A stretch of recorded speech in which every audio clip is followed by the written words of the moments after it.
This is a lesson on writing an adventure game in GoLang.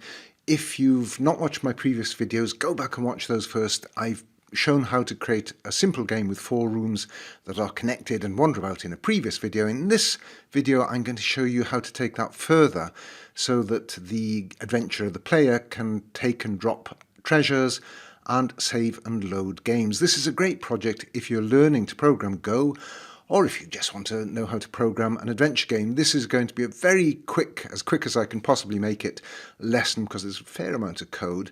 I'm not going to go through every single line of code. You can download all the code. There's a link down below if you want to try it on your own. And I encourage you to go through the code and explore it in your own time. I'm quickly going to go through the essential new features of this code to show you how I've restructured the project and how I've implemented the new features. So let's get started. Before looking at the code, let me quickly show you what this game actually does. So this is the command from the terminal to run the game, assuming you're in the correct directory. So it just says I'm in the troll room and it says there are some treasures. Let me take a treasure, take sword.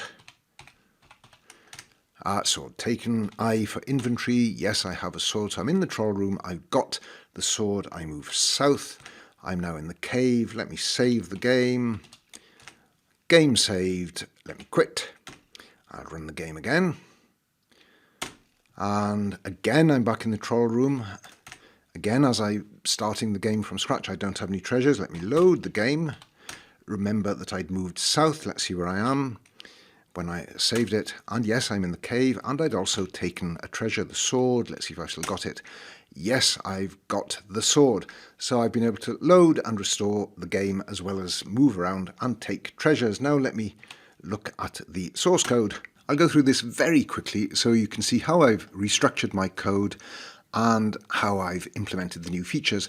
You can see I've created these 2 directories to contain related units of code. So here the game object, that contains the actor, that defines the player, room, thing and treasure, and then libs, that just contains some utilities. So let me quickly go through these. As I've said before, you can download the code, so look at that in your own time if you want to. Thing.go. If this were an object-oriented in the traditional way language, then thing would be the base class. Now this does not, in Go, does not have inheritance, but nevertheless thing defines the basic features of the objects in my game. So it just has a name and description, it has a function which returns a formatted version of the name and description. Now let's have a look at actor. Actor defines the player. So you can see that actor includes the thing, so that's how it gets access to name and description. It doesn't inherit as in many other languages, but it can include the features of this structure here. And then it adds on a position, and it's got an array of treasure objects. Function here just lists the inventory, the items that the actor, the player, has. And this function down here is just used to add a treasure to that inventory. And that's all there is to this actor. Room, again, that includes the thing to get the name and description. It has 4 exits, which are integers. They provide indexes into the map, which we look at shortly. And it too has a list or an array of treasures. It has a describe function, which again returns a string, just formats some information to describe the room with the name and description and any treasures it contains. And here this is the function that adds a treasure to the list of treasures in a room. We've already looked at thing. Let's have a look at treasure. So treasure is a simple structure that is either takeable or not. That's a boolean, yes or true value, true or false value. And then it includes this thing. The thing, remember, it's really any simple element, any simple object. So that's all a treasure is. It's a takeable thing. Of course, you could, in a more elaborate game, add on other features. Treasures could have magic properties, or they could have values if you're doing a sort of game that builds up a score. And again, I've got a describe method for treasure. Libs, that's just some utilities. So here I've got list lib, and this just contains some functions to remove and add treasures to and from a list, an array. and transfer treasure from one to the other. Let me just collapse that so that you can see it more easily.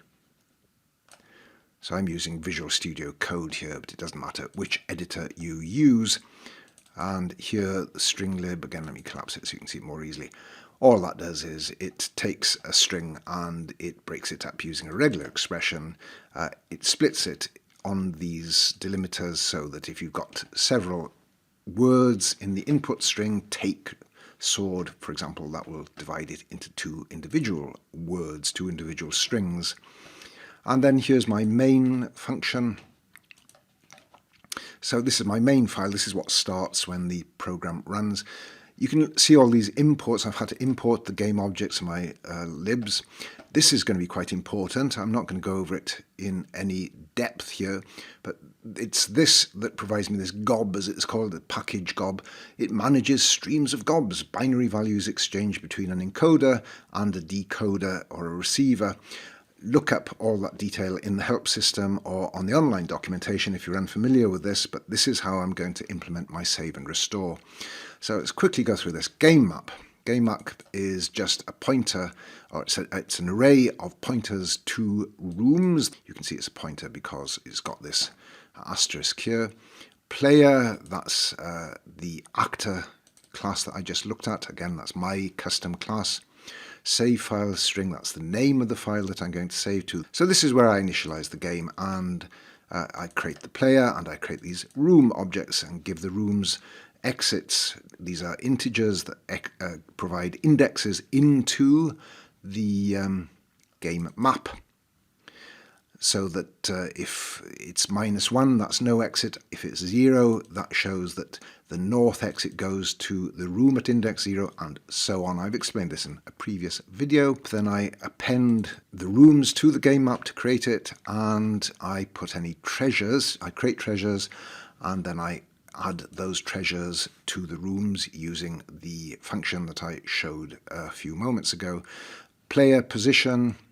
I put player in room 0. Look just returns the description of a room at the player's current position in the game map. Now this is the important thing. It's something that I didn't have in the previous game. It's the save function. This writes a stream of binary values to a file. It implements a sort of serialization, if you're familiar with that from other languages.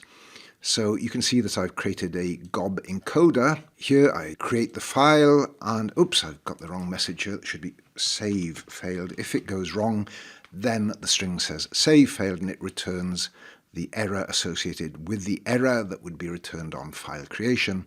Otherwise, I create a new encoder. That's a gob new encoder. Then I write to it the data of player and the data of game map.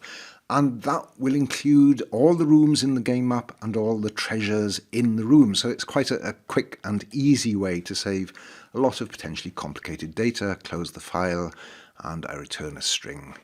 Then load, it's very much the same, file decoder instead of encoder. I try to open a file up here, and if there is no error, then I create a decoder. And I decode first the player. That's the data that was written when I saved previously, and so I recreate the player and any treasures the player has. That's automatically done. And then I go through the game map and I recreate the game map, and that automatically recreates the rooms and any objects they contain. So very easy. And there's a little bit of error checking there. Very easy way of saving and loading potentially quite complicated data. Take, that just transfers from the game map to the player, the specified treasure.